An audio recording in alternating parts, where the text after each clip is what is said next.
welcome to another episode of the Weekly Wednesday Warrior, sponsored by Pal Card Games and Comics in relatively bright and sunny Port Ewan, New York. My name is Skylar Hathaway. I'm Chris Potter. It's Chris Potter.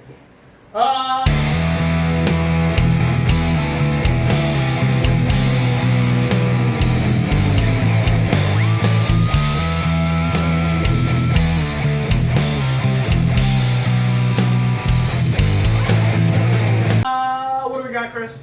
We're going to be talking about Moon Knight City of the Dead number 2, Yes, we are. Batman Neo Year number 2, That's for sure. and Dark Knights of Steel 12. Heck yeah. Alright, we got honorable mentions probably Yep. somewhere. I'm going to start with a special honorable mention for Immortal Thor. We just didn't both get around to reading this, but the last run of Thor was pretty good. I want to say the last run, but you know, the Donny Cates stuff, not the Grombeck stuff.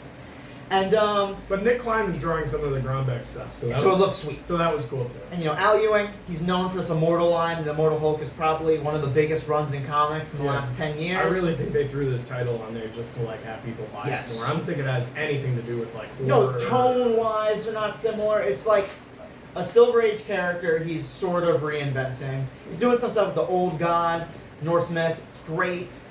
He's writing in a really prosy style. If you like the Straczynski Thor stuff, sort of similar to that. I really dig this book. Yeah. And great Alex Ross cover. Anytime he gets to draw metal is when I actually really like him because he puts so much work into it. Looks really cool. Honorable mentions for me. I don't know if there's any really worth talking about, honestly. I want to put out Vader again, even though it came out last week. Okay. Man, I Vader's really a good book. It's such a breath of fresh air. That book is so fun. I swear, every couple of years, someone tells me to read a Vader book because no matter they're not all for everyone, but each one has its diehard fans. You know what? A portion of the reason why the book is so good too is how many books are there where you're following a villain as the protagonist? Yes. You know? And not really making him sympathetic. He's just the protagonist, not the hero of the story. No, and they're trying to make him relatable, and they're also trying to make him the Vader that goes into Return of the Jedi at this point. Right. And so seeing the changes that And happen also to we the get to character be in his head, so all the silent scenes where Vader is not doing anything, we get to see him thinking about Anakin. Surprisingly, there's almost no in his head stuff going on. But when it happens, it's really specifically done. It's shots from the movies, done in like a red background, flashback kind of style. I always like when they did that with some, which was just some words over it to and show. Honestly, whenever we see Vader's vision, is that crimson tones. It sells but there, nostalgia really there well. is zero inner monologue. We do not hear. All you get really of Vader's thoughts are moments of silent panels where you can see he's making a decision that would normally take a human being like a week to figure out in seconds because it's Vader and that's his job, is to make decisions quickly and stuff. I'll give another retrospective shout out. X-Men 25 has been the first time that book has been really good in a while. Cool. I really dug that issue. A lot of stuff with Kitty Pryde, which has not been up. Duggan has not been able to write that character for a while, so he's clearly having a good time revisiting her.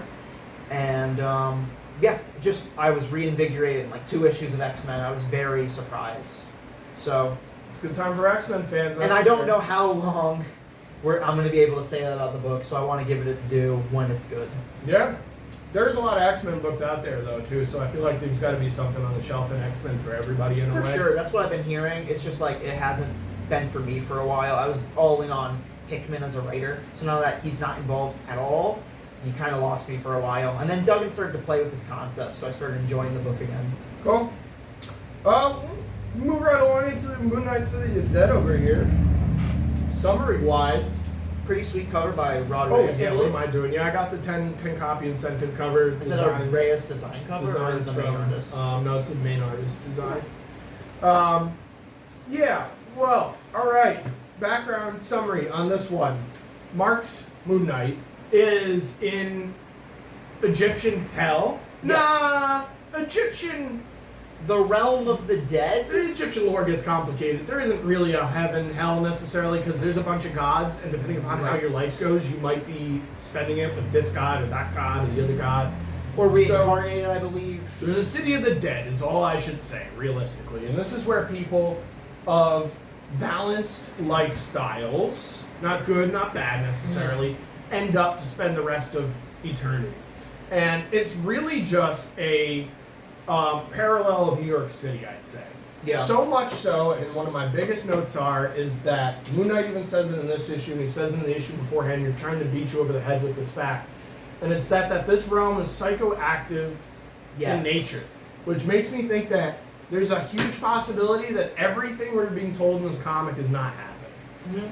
Mm-hmm. Not Luminary. The new character. The new character could be a part of Moon Knight's unconscious mind, trying to give this character a good ending. Right? Right. Because Mark is trapped in a place where his unconscious is really what's going to be driving the influences in this realm.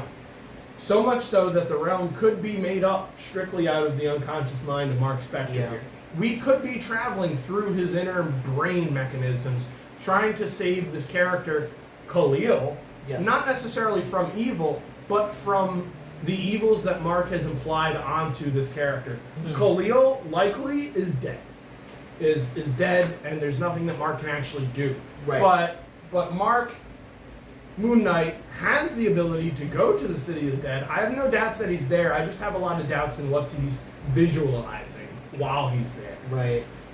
And I don't know that the villain we get introduced to at the end isn't just also helping that go forward, because this villain knows Mark intimately. Yes, and even more so, we see people of Mark's past beyond Layla's her name? Yeah. Okay, yeah. We see Layla. like the Hydra guy. I think they were chasing his bunch account. of the his Jackal rogues gallery. chasing. All of the rogues gallery that he's killed more or less shows up, which like, also makes you his feel guilty conscience is really driving. It's driving this realm in a way.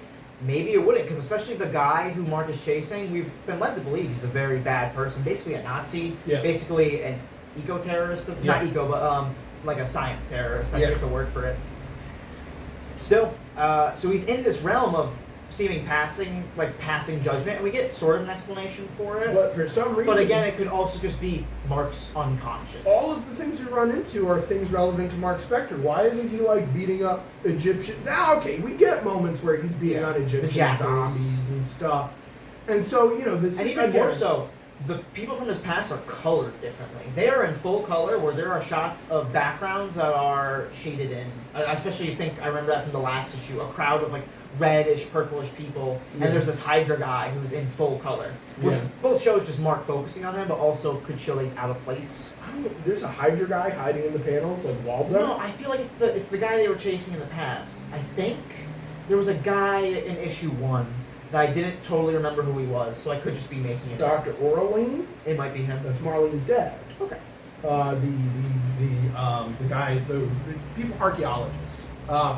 So that's definitely the dude we keep seeing around. Yes. Dr. Orlean, if that's who you're talking about. So Mark, I'm under the impression Mark's tripping balls basically, but he's trying to guide himself through the City of the Dead while he's tripping balls.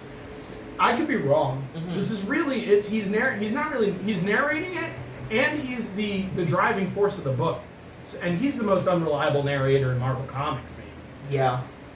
So second to Daredevil. Yeah. So we don't really know what's going on as much as we can tell you what the summary is, which is he's in the City of the Dead. He's chasing after this kid Khalil. He finds a bunch of other kids that have also been abducted in the process of doing that, and he's trying to wrap up things with his ex-lover, who's been dead for 20 years or so. And these kids are having their hearts taken to be weighed in the place of like evil souls who would fail and not make it to the City of the Dead. Right, and so those souls can live a balanced life. Taking innocence in a very metaphorical way. And these kids really wouldn't even be in the City of the Dead. They'd probably be... No, they're being kidnapped from reality by killing them in a certain way. And if they were to die early in natural causes, they wouldn't end up in the City of the Dead. They would end up in like Ra's like heaven balcony or whatever God is like there for paradise or whatever, right? So there's just a lot of things going wrong, and Moon Knight's got to make it. He's got to turn this out. Layla, in the process of helping him, who Moon Knight found in the City of the Dead in the first issue, is basically the Moon Knight of the City of the Dead. Yeah. Leaves Mark Spector in the grips of his enemy when they go to save all these kids. Yeah. Because, and there's another reason why I think none of this is happening. Mark Spector's enemies come out of literally nowhere. There's no like, oh, they came in from the ceiling, they were in the place. There's a splash page, they all just, I'll pull the page up, they all just come out of nowhere, they start fighting Mark. He does a 9-panel grid of like, oh, I killed you this way, flashback, here's how I'm beating you down. Takes all of them down. But in the process of taking them down, Layla gets the kids out of there who have had their tarts taken out, been abducted by these evil jackal people. And He's unable to save Mark. And Layla might be able to save him, but leaves him there anyway, similar to the way that Mark left her, kind of, in issue 25. Really wasn't his. She got killed. She got shot. He just couldn't save her.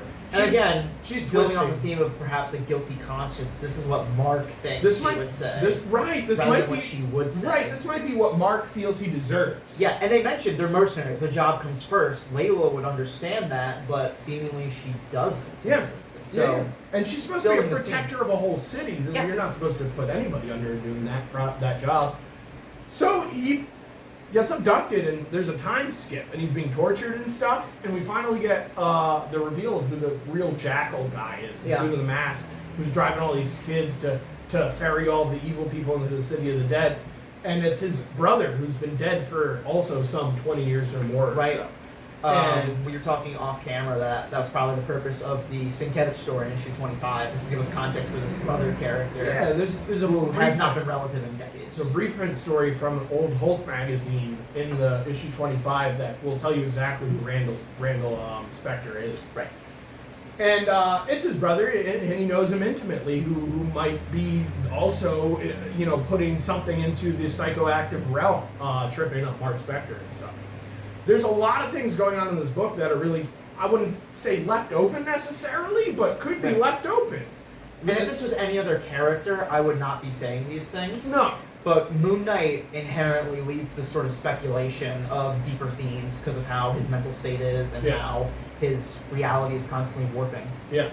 So this story is written so interestingly because the actual panel to panel, speech bubble to speech bubble is written more like a corny 70s Moon Knight comic. Yeah, it reminds me of the Dugman stuff. It's like, I am the hero, and I'm here to take you down, and there's nothing my god and the power of the fist can stop me. He's really... This strip reminded me a lot of how Kevin Smith wrote Daredevil in 98, where he's writing a movie-type storyline, but with that comic cheesy dialogue in it at points. I'd say that both this guy, David Pepose, and Kevin don't overpour it. We got the creative team on City of the Dead. It's David Pepose is the writer. We got Marcelo Ferreira. Totally seen somewhere else. Don't know where I've seen this guy, but I like him. He's good. He's not as good as Capuccio, but he's good. I thought he was good, but he had some amateur lines and points. I thought he was doing some weird hatching and shading. Places where it didn't really belong. But I wasn't really paying attention to that because of Rochelle Rosenberg, who is probably doing a better job than she is doing on Moon Knight. She is doing the story with the more unexperienced penciler / inker, and she is killing it with colors. You jumped the boat a little bit here. Marcelo Ferreira is the penciler. Jay Liston is the inker. Yeah. We don't know whose line it is that looks amateur. Okay. Could be Jay Liston, who I know I've seen on other titles. Could be Marcelo Ferreira, who I've also seen on other titles. I don't know. But you're so right in saying that Rochelle Rosenberg makes up the work of anything that isn't there. The book is so unbelievably consistent because of the colors. Yes. I've never seen somebody use colors in comics Villain is the only other person? To keep two titles consistently together. Oh, yeah. I don't. Bond Villain hasn't done anything like that. No, Bond Villain. Every time I see Bond Villain, her colors are appropriate, or their colors are appropriate to the book they're drawing. With this, Rochelle's taking the same palettes, even down to the club scene in City of the Dead. Yeah. And using the same exact colors and marrying it to the story in the ongoing Moon Knight book. Unbelievable stuff. Yeah, and especially with the setting, she is allowed to really pour on the color. It's probably the best example of the City of the Dead. I feel like there was a really good double page splash last issue, but I feel like sometimes it's just a setting. It's not like they're not doing anything too crazy with the background, except for the colors, which are beautiful and I'm often related to tone and Just like masterful stuff. Tie-ins can really take you away from a series or bother you in a series, and this isn't a tie-in as much as it is. Here's like a side story we didn't have the time to tell in my main going book, and it's not even being told by Jed McKay, and it's still being told really well.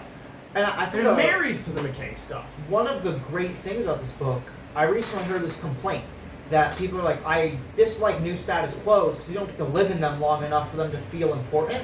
One of the things this book does, take all the stuff McKay is doing, puts in another story, a story with less stakes, a story with a different writer, really establishes the place we're at, Badar, the Midnight Mission. It just makes all this stuff feel more real, feel more like a permanent fixture of Moon Knight, where it might not be. We don't know who's going to pick up Moon Knight, what they're going to do.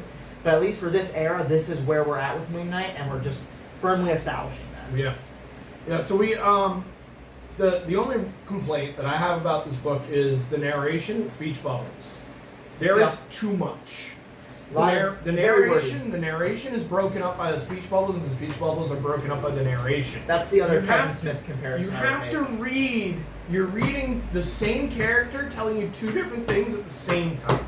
Yeah. And I read 2 other books this week. Constantine doesn't do that in Dark Knights of Steel. And he's talking in Dark Knights of Steel, and he's narrating in Dark Knights of Steel. Yeah. Batman doesn't do that in Neo-Gothic, and he's doing the same thing. Right. There's no reason for this kind of stuff. If you can't tell your story without a narration and speech bubble, you need to rework the way you're making a comic book. It's a visual medium. This book would have gotten probably a bump in the list if it wasn't for that thing. It really took me away from reading the title. This might have been as good as Batman Beyond Neo-Gothic, but because I had to keep on rereading narration boxes and bubbles to make sure I'm following both sides of what Mark Spector is trying to tell me, it was so distracting. I would say writing-wise, I would really say there's a jump in quality between the art in this and the other books, just because of the weird lines I see. Yeah, well, forget it. Max Dunbar goes crazy, and Yasmin Putri is unbelievable stuff. Yeah, especially with her colors. She's doing Priyanka coloring. Okay. But Priyanka's coloring it really well too. A lot of great texture. It's a really corny ending too, with a cliche. I don't remember what the cliche was exactly. He takes off his mask, and it's like 2 headshots of both characters, maskless, and he's like, says, "I'm your brother, Mark." Yeah, something about that. Something like, "You wouldn't expect this," or something. Anyway, corny ending, big reveal though, really cool. We said that this kind of just feels like the Egyptian New York City, and which makes sense if this is just a big acid trip by Mark Spector to apply those things, and then just dump a bunch of Egyptian lore on top of it. But we really don't know where the Dr. All-Round story is. Marlene's dad. Yes. But we don't know where that's going because he keeps showing up in almost every page. He's in a panel somewhere. But the takeaway from this book, aside from the fact that it was solid and I'm excited to go and see where it goes, is I think that this was a really smooth read outside of the bubbles in the narration. I think panel to panel it moves and there's his storytelling is not lacking. There's no hiccups. And the panels are really well used by the artist as well. They're telling the story that the writer wants to be told really well. Yeah. So this is only 2 issues in, and already this team is going. And it might even have something to do with how well married the ongoing Moon Knight book is. That book is so good that even something that spans out of that book can't help but living up to, maybe not living up to, but can't help but at least be a decent comic. I think this book elevates it too, because having 2 books of a character allows the strengths of the other one to shine. Because you're no longer thinking it's another Moon Knight book. It's just a really good Moon Knight book. You're now comparing it to this, all right, this is my baseline. How much better is this other one? And this is a good book, too. It totally is. And let's finally, after 8 months of doing the weekly Wednesday Warrior, give some compliments to whoever's editing the Moon Knight books. Hopefully. Black Spectre is in this book, and if it ends up being the first Black Spectre or something, that is the new one, I'm going to be upset. But so far, this editor is keeping stuff together. Yes. This editor might actually have a job. So let's go, whoever's editing this Moon Knight book that I didn't look up. That's the one thing I will give. It'd be funny if we looked into it. It's 2 different editors on this one. Oh, yeah. Nice. That's the only thing I can give X-Men. Their editing team is actually doing their job. Oh, and they have to with the 30 different X-Men titles. Right, and all have plot points that are interlaced. Gets complicated. It is annoying to read all of them. Either way. You got anything to leave off on City of the Dead here? No. You got a cool Rod Reyes cover. I love Rod Reyes, Sweet. man. We love Rod Reyes. I hope he's on a interior book some point so we can gush about his actual interior work. Yeah, he did do the annual. But we didn't make it onto the show. Didn't make it on the show. I don't remember why, but it was really good. I think it was just a week we skipped. Yeah, Or maybe it was even before the show. Or something like that. Is that about wrap it up? Yep. Got any leaving notes? I got nothing else. Moving right along. Batman Beyond, Neo-Gothic. Max Dunbar cover. We got the same cover because we're gonna get the Max Dunbar cover. Christian Ward's doing the variants though. If you're a Christian Ward fan, he's totally capable. I just don't. He did a lot of flash work, and he really shined on that book just because of how infrequently there was a good artist on that. And he did some covers to the Swamp Thing, Green Hell. That was also really sweet. Sweet. Doug Mankey doing interiors on that though. This cover really says the plot of the book, I think. It's about Batman and Kyle fighting Killer Croc. It's about the gist of it. We don't really need to summary this too hard outside of... We learn a couple of interesting things, like Killer Croc's lair is Wayne funded. Seemingly Batman has been using King Croc now to guard something. And we find out at the end of this book what that something is. At some point in Batman's history, Killer Croc turned into a kaiju. Yep. We don't know when, we don't know how. At some point in Batman's history, Selena Kyle influenced a bunch of splicers to turn into cat gang people. We don't know why, we don't know how. At some point in Batman's history, Professor Pig influenced enough crazy people to have an entire cult following. Don't know why, don't know how. We also have a cage at the bottom of this Killer Croc lair that's definitely tying into the Court of Owls. Don't know why, don't know how. One fun thing about the splicers and their relationship to Kyle, I think that's an unused concept from the show. Because I've heard a lot that the second Batman Beyond movie they were going to make was going to be Selena Kyle as the villain, and that's where they're going to drop the Bruce Wayne, Terry McGinnis reveal. All the way. It just never came out because the show got canceled. That's such a shame we missed that opportunity. Especially with how, you got some of the best artists of all time working on that show. I forget who was doing the animated series stuff, but another artist I really like. And of course, Darwin Cook was doing Batman Beyond stuff. So we got a parallel to John Constantine in here as well. Yes. Our cat boy, who calls himself Cat Boy, Magic Cat Boy. knows magic, and is kind of a douchebag, clearly, because we opened the first issue with him trapping kids and eating. Yeah. So he's being dishonest to Batman Beyond one way or another, as much as he is being his Robin in the same form. I thought it was funny Terry McGinnis has never experienced magic. Just sort of the rough continuity of these books, because there's no way he hasn't. I know he's experienced magic. He has a line where he's like, of course magic is real. Cite an example in Batman Beyond magic becomes relevant. What's that Earth thing? It looks like a Kirby monster. Do you remember that episode? Or it was like a that might have been an experiment. I'm more thinking of like Ra's al Ghul magic, but maybe not like direct sorcery, I guess. That's not magic either. That's just a pit of goo. Fair You enough. can break that down to science.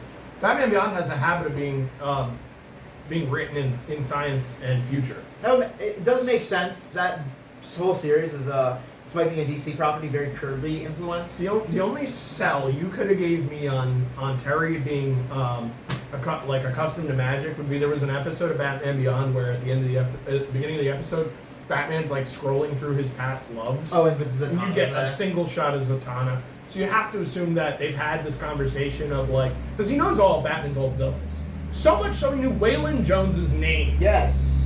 He knows who Zatanna is. He might just be under the same impression that Bruce was the first time he met Zatanna and go, it's not real. Yeah. Till he sees this cat splicer, like, put down a kaiju. Show up some Doctor Strange, like, panel. Seriously, it's sweet stuff. Really sweet stuff. But he puts down the kaiju, they find out he's guarding a tomb. He's a guard dog. Yeah. And the tomb is the Tomb of the Owl. It's Batman Beyond who finds the tomb, but coincidentally it happens at the same time that Lumos is making his big reveal at the end of the issue. Yes, just like Hard Light Shelter. Some Hard Light Shelter after bombing and causing an earthquake. Yeah, essentially in the narrows of removing the poverty housing from Gotham. And the poverty along with it, Yeah. because there were people in those houses. Yes. I can't stress, I don't know how he's even still out. I really thought he got arrested in the last iteration of I think Batman he did. Beyond. I think we're just But there's supposed been to a assume time the city's corrupt. There's been a time skip. Yeah. Barbara's left. Terry's the functional police force. So maybe he got out of jail. He's a rich man. Yeah. So, but they should put him back in jail. This man is crazy. You can't build a hard light shelter. Yeah, we were just talking about this. What happens when electricity flickers and everyone falls to their death from this citadel of nothing but light? There's no actual infrastructure. There's no metal. There's nothing there. They're gonna die. They're just gonna die. This is a bad idea. So There might be a massacre at the end of this book.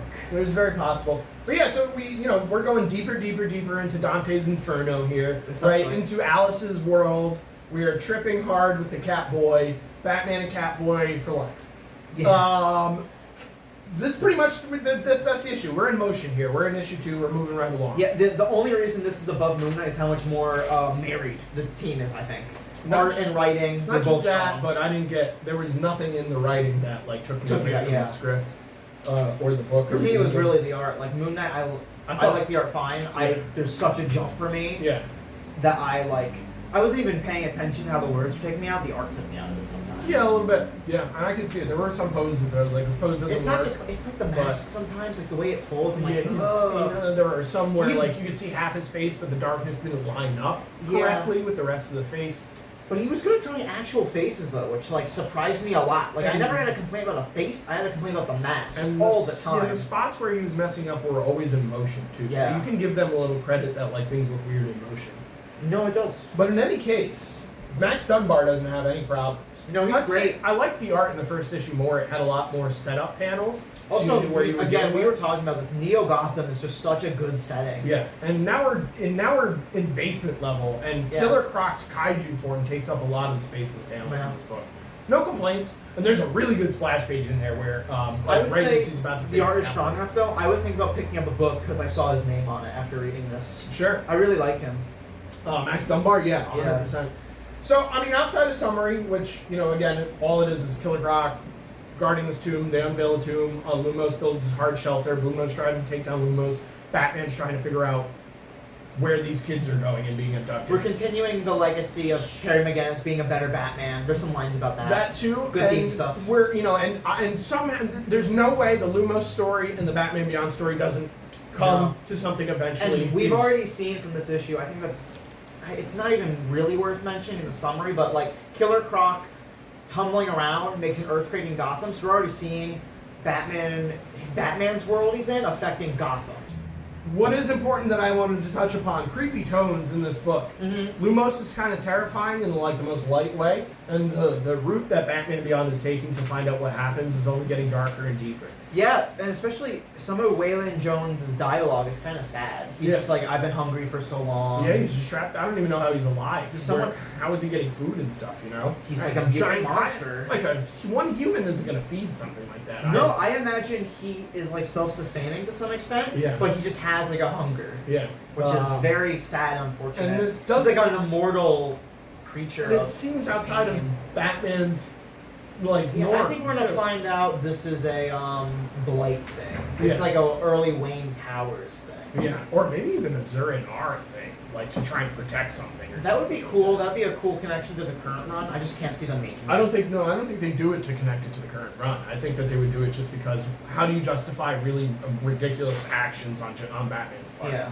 And also, this book does paint Batman in a villainous light. Not villainous, but A darker light. yeah, he's not a saint. No. They cast aspersions on his actions as Batman. Which brings me to a perfect parallel I wanted to draw to the White Knight series. Yeah. Where Batman is also not a saint, not an angel, makes a lot of mistakes and stuff. Not only that, but the parallels are also really obvious, and both of these books are kind of a Batman museum. Mm-hmm. They're kind of just rolling out the dudes from Batman's history to please the fans. And We're show bringing us. along all the special guests at the museum unveiling. Yeah, and Terry's getting an opportunity to battle with all of them. And Yeah. in the White Knight book, in Generation And- Joker, which is really good as well, Yes. it's the characters in there. It's Jackie and Bryce and Harley Freeze. Quinn and And John Jaquez. Stewart and Diana dealing with all of these Batman villains in the future, what they have become, what their sons and children or their prodigies have become, and stuff like Yeah. that. Which is a trope of Batman Beyond, going back to the show with Talia and Mr. Freeze and a bunch of other the Joker legacy and stuff. Yeah. Laying in this lore is part of being a Batman Beyond writer. And I feel like just the way this series has been written, we're going to keep doing this. Issue 1 was really leaning on Catwoman. even though that still is part of it. Yeah. We really got it with the Catboys early on. Now Yeah. we're in Killer Croc. We're going to Court of Owls. Wouldn't be surprised if we get Mad Hatter soon. Yeah. Maybe even like Professor Pig again. And doing this kind of also like pays the rent in a way, because if you do this, you can throw those characters in the cover. let's see a first installment, right? We set up Terry, we set up Batman Beyond after the continuity of the show. Second Yes. installment, we're gonna really delve into what the heck he's doing now. Third installment, Terry solidifies himself as Batman outside of Bruce Wayne's legacy. Right. I could see this becoming out of Neo-Gothic and into like a whole new Batman Beyond book where Terry is his own character. I feel like it has to be a trilogy. And yeah, I'd really love to see a trilogy out of it too. I think this is really good for that. I think, and this story so far feels like a connecting piece. Yeah. A connecting piece to whoever the real big Honestly, bad guy is going to be at the I end. hope they get an ongoing. That'd be I don't cool, but Kelly and Lansing are popular for not writing ongoings. Right. That would be very outside of their norm. So we'll see what happens. This is more or less an ongoing anyway. Current comics, this is how ongoings work. There's short series Yeah. done in It's installments. basically bi-monthly, released in chunks. Because Yeah. last year we got 6 issues at the beginning of the year. Yeah. Now we're getting 6 issues in the middle of the year. And this might be longer than 6 issues even because they saw that the 6 issues of the original one worked. It's This possible. could be 8. This There's could be usually 12. a number up here, so Could be 8, could be 12. they're leaving it open. Definitely is an ongoing. Yeah. There's no way. You got any notes to add over here? I got creative and classic panels. There's a really good use of 9-panel grids, really good use of slanted grids and like breaking of panels and stuff. This Max Dunbar guy is adding something to the story that I don't, like Lansing and Kelly, man, they know how to pick artists. Yeah. I can't stress enough. Both books I'm reading have artists I'm now going to follow to some extent. And I'm telling you, man, when you go back and look at their other stuff, you're going to feel the same way about the stuff. You got Zermonico on that Clayface one shot. I love Zermonico. Yeah. Zermonico is like, Which I think with the One Bad Days, I think that was all Batman editors teaming people up and stuff. yeah, maybe. I don't think Tom Taylor reached out to Ivan Heiss and was like, "Can you?" But do now this? they're definitely doing stuff together. Right. But once you meet somebody and you see their capabilities, that and sometimes see the finished product. starts a relationship. Oh my Right. goodness. There's no way that like when McKay leaves Moon Knight, that he's not going to bring Cappuccio back on something else. Yeah. Zdarsky's going to use Chichetto again at some point. Probably These on Batman. people have utilized. Yeah, we'll see. It seems like these people that are doing Batman don't want to pay Chichetto. Maybe. I think because they keep on hiring Honestly- Mike Hawthorne and Adrian D. Benedetto. Yeah, but they're also paying for Jimenez, and we know Jimenez isn't cheap. But they've proven Jimenez sells issues at DC. So they can keep bringing Jimenez back instead of bringing Chichetto on, who they haven't proven sells issues at DC. Okay. They're probably going to throw Chichetto, if anything, on something smaller. Maybe a tie-in or something. See if Or it maybe he works. has a Marvel exclusive contract. That's for sure, 100%. If Marvel is stupid if they're not reeling that guy in. You know, Hook and carry. Yeah, I can't wait to see what he pops up on next. Yeah, man, there's a lot of parallels to Generation Joker, we already said. Another very good book. We both would recommend it now. Yeah, and they're really putting the story in motion, which is another note that I took down is this book. You read it and then you're done, and there's not a there's Yeah, no. this was quick. It was but But it all the wasn't. books were quick But this it week. wasn't even quick because there's like nothing in it. It was quick because it's moving. You don't need to sit and stare at this thing to get what's going on. And issue 1 was so dialogue heavy and so exposition the best way. I'm not complaining. Just Yeah. saying like they had to build the plot. Yeah. Now we can just put the plot in motion in this Dante's Inferno, Alice in Wonderland type situation. Yeah. It's really good. And my last note is they make a point to say that Batman equals hope. Yes. And in a creepy dungeon, Dante's Inferno, Alice in Wonderland story, playing on a Batman museum of characters and darkness and terrible things going underground and dealing with people that are trying to twist the city into something it's not. Right. And a embodiment of hope is very powerful. And we got the red symbol. I'm sure that's going to come into play eventually. Yeah, man. The darkest moment. It's going to light up. It's sort of Spider-Man-esque. You got anything to leave off on here? No. This title was really solid. We talk about a lot of Batman books, but they just put talent on them. It's not, for me at least. Skylar's a big fan. Yeah. I'm not Batman leaning. I would almost rather not pick up a Batman book typically, but they just keep putting good talent on these books, so I keep buying them. Yeah, yeah. So we didn't talk about reasons to buy these two past issues. Moon Knight, there's a couple reasons. One, it's really well put together. It's a smooth read. It's good stuff. It's paying off Moon Knight concepts they haven't paid off in a while. Yeah, and it's paying off Moon Knight comics that they had been paying off the whole time. Black Spectre, if you're reading current Moon Knight, Black Spectre is a big deal. Yeah. Doing that stuff. Yeah. Relating to that period. Yeah, and this Egyptian background too. We even get to see Badir in the first issue and stuff. Yeah. The payoffs are so like if you're not reading Main Moon Knight, maybe this isn't worth picking up.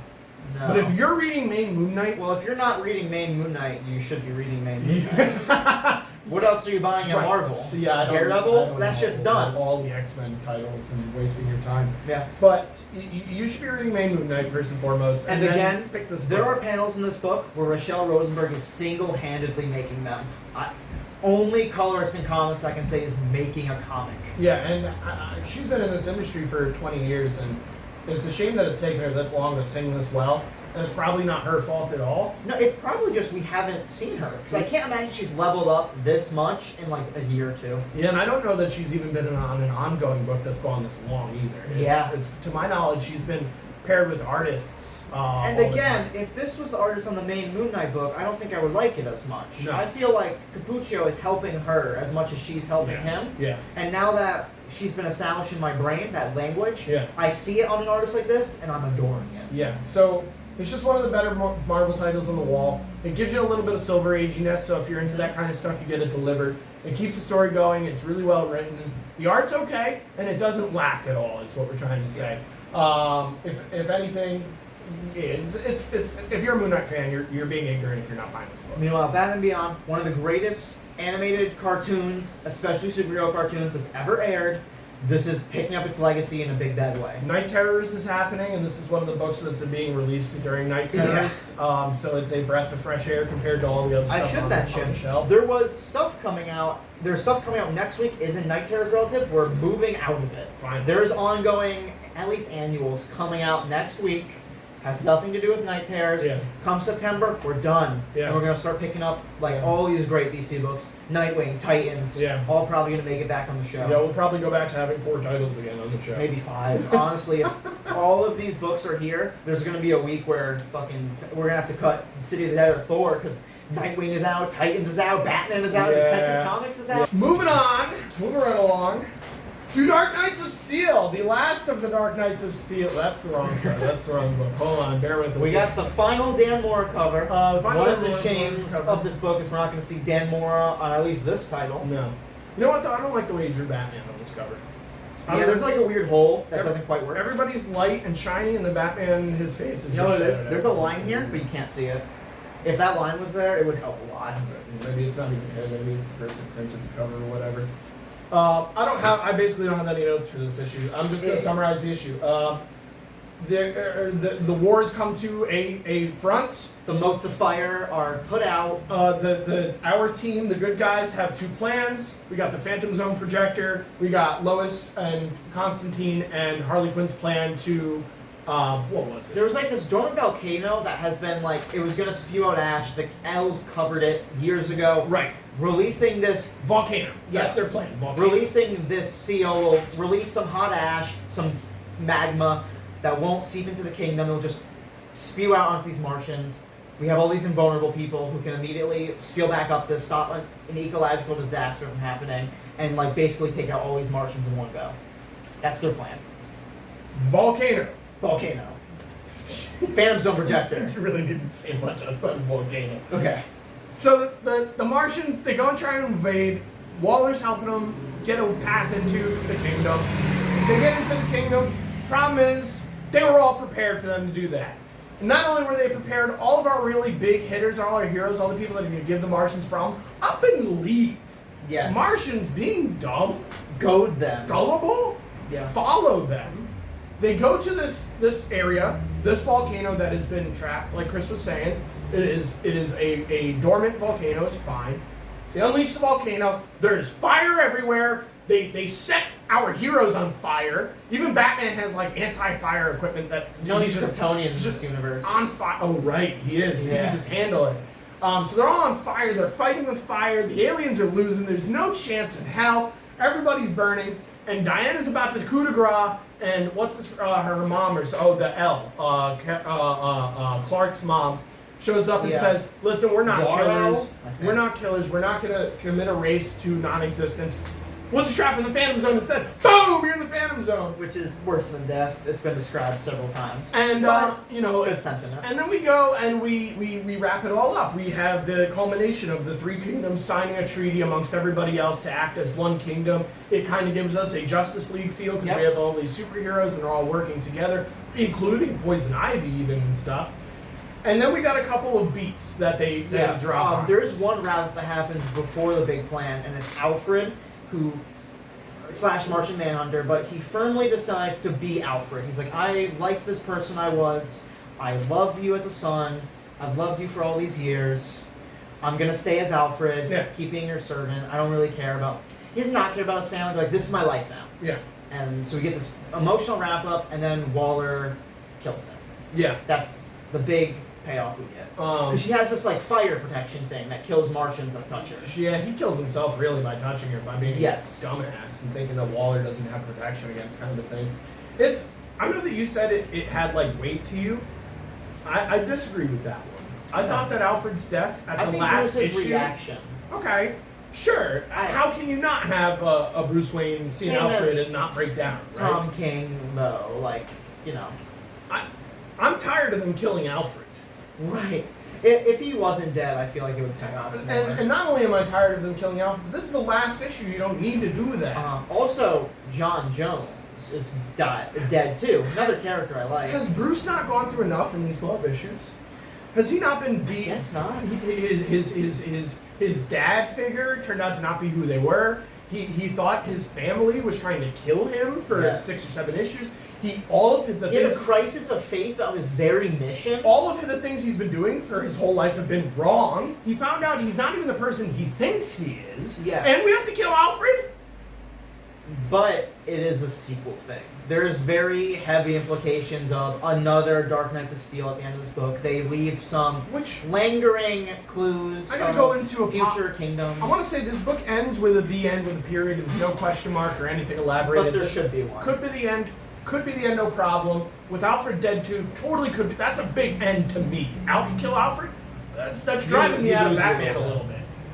So, they could continue the story because there's 3 beats they drop. They talk about King of the Sea, King of the Skies, and these guys named the Jarls of the Frozen. 3 different areas in the mythos that is Dark Knights of Steel that could potentially cause a problem later in another story. Yes. The one thing I will say, if Tom Taylor doesn't write whatever sequels potentially come out of here, I'm probably not going to read them. This man has a language with what he's set up.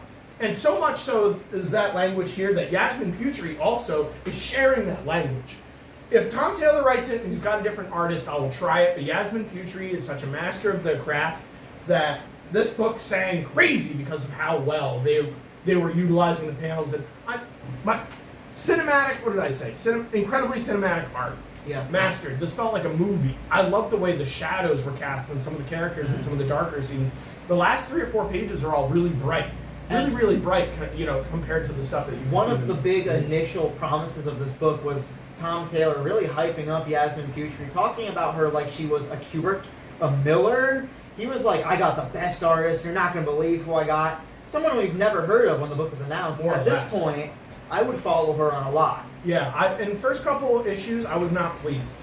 Then, like, 3 through 6, I was like, oh, okay. Then Dan Morris started doing the covers, and I was like, all right, let's go. And then, like, looking at Darren Morris' art and then getting to see Yasmin Putri's art, although they're not similar at all, you're also like, they're 2 great. Here's one of your favorite artists. You're reading the interiors. You're not upset. It's not them on them. No. That's such a compliment. It's such a compliment. I almost don't even when we were talking about the Hawthorne issues of Daredevil or Batman, we were like, yeah, but the cover's way better because it's Jimenez or Chichetto all the time. Yeah, and we're talking about an era, and we're talking about Dan Mora here, who's we've said top 5 of times, the current top 5 Weekly Wednesday Warrior artists. No problem. This book sang. Why should you pick up this book? 12 issues? Don't pick up the 12th issue. Buy the trade paperback when it comes in. Yeah. Go hunt the back issues. This book is one of the best Elseworlds books I've ever read, and it got 12 issues to expand its entire universe and set up whatever the heck it wanted. And Tom Taylor had free range to play with the characters as much as he wanted. It's not like this book is unprecedented. Tom Taylor's done this basically similar thing before with Deceased. Yeah. And he's going to do it again. Too. If he does a sequel, I'm in because I know he can deliver consistently a great story. Yeah, the man's words also are very cinematic. He Tom Taylor knows how to skip panels that don't need to be included. Right. He's really good He at knows how to make subtext and knows how to let a movement really- linger, let the arts sing for itself. That man is a master of his craft. He knows how to let the artist do the work when they need to. He knows when to drop the context when he needs to. He knows how to bring in his own characters that he can't just. He shoved Black Canary in this story for almost no reason, right? Yeah. But it was still fitting. And It still worked. I'd argue he's one of the great miniseries writers, up there with Tom King. Yeah. You know, Exactly. people give Tom King that credit as DC's miniseries guy. It's Yeah. Tom Taylor too. I feel like he's almost overlooked. Sean Murphy and Kelly and Lansing and all the guys we got on this show, honestly. For sure. Really good stuff. I think we should wrap it up, huh? Yeah. You got any For sure. lasting notes? Any leading notes? I had I had next to nothing for this, man. Oh, the Bat King. The Bat King is a cool one. Yeah, that's No matter where I go, I will follow the Bat King. Yeah. No matter when you take the throne, just Clark really setting up Bruce. Home run, great stuff. It was really nice to see the elves act like themselves again. Yeah. I've seen a lot of evil Superman stories. I don't actually really care for them personally. So I was happy with how this book wrapped up. Yeah, I was captured too. I was strapped in my chair reading the whole issue. I was barely able to take any notes in the process. One of thing I reading will it. say, It was really smooth. there is a clear jump in quality when this book starts not coming out very frequently. Did you know this book started in late 2021? This book is over a year old. This book has not been monthly at all. It's almost 18 months. I don't that this book even started. remember the hiatuses either. So that's really strange. I was trying to figure because I felt like I hadn't read an issue in a while. I was like, oh yeah, June to August, that's 2 months, and I kept checking. I was like, oh, there was a lot of them. It took a while. And we totally did get an annual too. Yeah, that one shot by and then. that's a month, 2 months or whatever. Yeah, Does that wrap us up, Chris? I think so. Thanks for watching. Soon we will have another episode of the Weekly Shonen Jump, August 2003, up shortly. Gonna be talking about some androids. Gonna be talking about some Yu-Gi-Oh. Check that stuff out. And if you like this, we do this every week, more or less. We'll see you on the next one. Have a good one.